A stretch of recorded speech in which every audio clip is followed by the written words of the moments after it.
အားလုံးပဲမင်္ဂလာပါခင်ဗျာမင်္ဂလာပေါင်းနဲ့ပြုစုံသောနေ့ရက်ချင်းခါလေးဖြစ်ကြပါစေဆိုတော့ကျွန်တော်ဒီစာအုပ်လေးကြောင့်ကျွန်တော်မပြောတာကြာပြီဆိုတော့ဒီစာအုပ်လေးကျွန်တော်နည်းနည်းကြီးညာပေးခြင်းနဲ့ဆိုတော့ဒါလေးကကျွန်တော်ကိုယ်တိုင်ရေးသားထုတ်ဝေထားတဲ့စာအုပ်လေးဖြစ်ပါတယ်စာအုပ်ရဲ့နာမည်ကကျွန်တော်ဒီစေးသမားတစ်ယောက်ဖြစ်ဒီကိုယ်တိုင်ဖြတ်မှပြတ်တယ်ဆိုတဲ့စာအုပ်ကလေးပေါ့လေကျွန်တော်ရောင်းချပေးနေရရှိပါတအုပ်ကိုကြက်1000ခွဲပါเนาะကျွန်တော် Viber နံပါတ်3999433233ကနေဆက်သွယ်မှာယူလို့ရပါတယ်တော့ကျွန်တော်ဖုန်းဆက်ယူတော့၎င်း Viber နေတော့၎င်းဆက်သွယ်မှာယူလို့ရပါတယ်ကျွန်တော်အိမ်ရောက်ငွေအခြေနဲ့ Royal Express ကနေပြီးတော့ရောက်တဲ့မြို့တိုင်းကိုကျွန်တော်အိမ်ရောက်ငွေအခြေနဲ့ပို့ပေးပါတယ်ဆိုတော့ကျွန်တော်ဒီစာအုပ်ကိုရေးသားဖို့ကျွန်တော်စဉ်းစားခဲ့တာကျွန်တော်မူရေးစေဝါပြက်ပြီးကစားမူရေးစေဝါဆိုရင်WY ပြက်ပြီးကစားအခြေနဲ့ကျွန်တော်ရေးဖို့စဉ်းစားခဲ့တာဆိုတော့ကျွန်တော်ဒီစာအုပ်ရေးပြီးလို့ရှိရင်ကျွန်တော်ဘာလုပ်ချင်လဲဆိုတော့ Drug Abuse Counselor ဒါမှမဟုတ် Consultant ပေါ့လေเนาะကျွန်တော်တို့ဒီမူရေးစေဝါဖြတ်ချင်တဲ့လူတွေเนาะပြီးတော့မူရေးစေဝါကြောင့်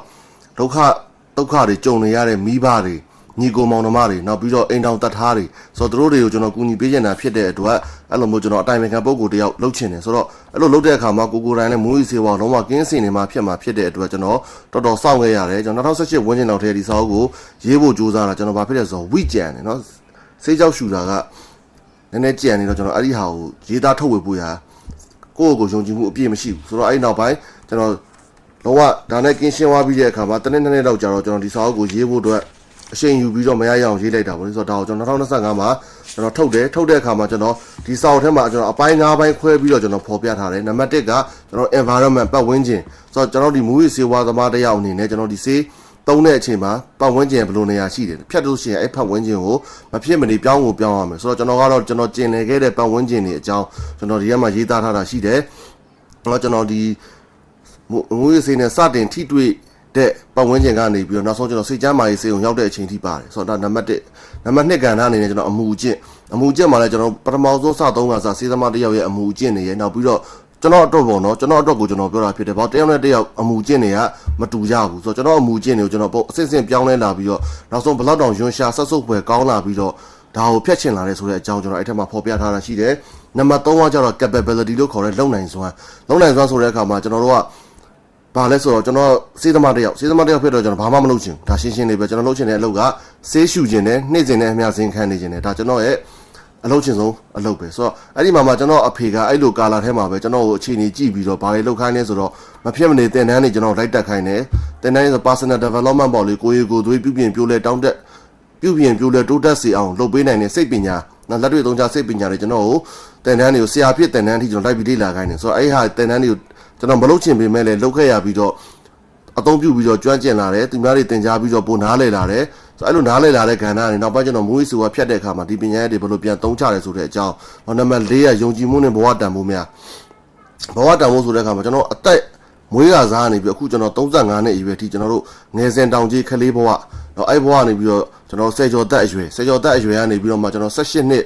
19နဲ့20ဝန်းကျင်လူကြီးပေါက်စအရွယ်เนาะနောက်ပြီးတော့မှလူငယ်လူလက်ပိုင်းစရှိသဖြင့်ကျွန်တော်ပြောင်းလဲလာတဲ့အရွယ်တွေမှာကျွန်တော်ဘဝမှာတန်ဖိုးအကြီးမားဆုံးလို့သတ်မှတ်ထားခဲ့တဲ့အရာတွေကဘာတွေလဲဆိုတော့အသက်အလျောက်ပြောင်းလဲလာခဲ့တယ်ဆိုတော့ပြောင်းလဲလာခဲ့တဲ့ဘဝတန်ဖိုးတွေပေါ်မူတည်ပြီးတော့ကျွန်တော်ဒီမူရေးစေဝါဆိုတဲ့ကဏ္ဍကကျွန်တော်ဘဝတွေကနေဘလို့ဖြစ်ချင်းထွက်သွားတယ်ဆိုတဲ့အကြောင်းအဲ့မှာဖော်ပြထားတာရှိတယ်နောက်ပြီးတော့ဆေးကြောက်ကိုကျွန်တော်ဘလို့ဘဝတန်ဖိုးတွေပြောင်းလဲခဲ့လို့ဆေးကြောက်ကိုဖြတ်နိုင်ခဲ့တယ်ဆိုတဲ့အကြောင်းတွေလည်းဖော်ပြထားတာပါတယ်နောက်ပြီးနံပါတ်5ငါဘာတူလဲဆိုတော့ငါဘာတူလဲဆိုတဲ့အခါမှာကျွန်တော်ရှေ့မှာပြောသွားခဲ့တာရှိတယ်အဲ့ဒါဘာလဲဆိုတော့ကျွန်တော်ဒီစာရေးဆရာတယောက်ဖြစ်ရှင်တယ်စာရေးဆရာဒါကျွန်တော်ပထမဦးဆုံးကိုယ်တိုင်ရေးတဲ့ပွဲဥထွက်စာအုပ်ဒီမှာတော့ကျွန်တော်မူရေးစေဝါဖြတ်ခဲ့တဲ့အကြောင်းဖော်ပြထားတယ်နောက်လာမယ့်စာအုပ်တွေမှာအဲ့လိုမူရေးစေဝါသုံးဆွဲတဲ့လူငယ်တွေမဖြစ်အောင်လို့ကျွန်တော်ဘာပညာတွေလေ့လာထားတင်တယ်ဆိုစိတ်ပိုင်းဆိုင်ရာနဲ့ပတ်သက်တာတွေเนาะကျွန်တော်လူင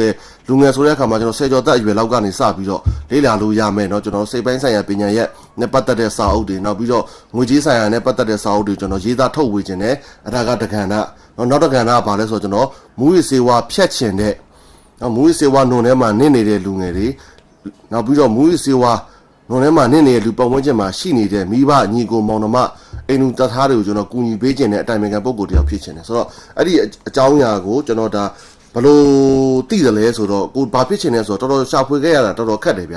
ျကျွန်တော်အသက်30လောက်ထိကဘာဖြစ်ခြင်းလဲဆိုတော့မသိဘူးဒါပေမဲ့ဒီစာအုပ်ကိုကျွန်တော်နောက်ဆုံးစာချမ်းရေးရတာရှိတယ်ဗျအရင်ကကျွန်တော်ဗီဒီယိုတွေရိုက်ထားတာတွေလည်းရှိတယ်အဲ့ဒါတွေကိုကျွန်တော်ပြန်ပြီးတော့စာအုပ်တုပ်ဖြစ်ပြန်ဖန်တီးဖြစ်တဲ့အချိန်မှာ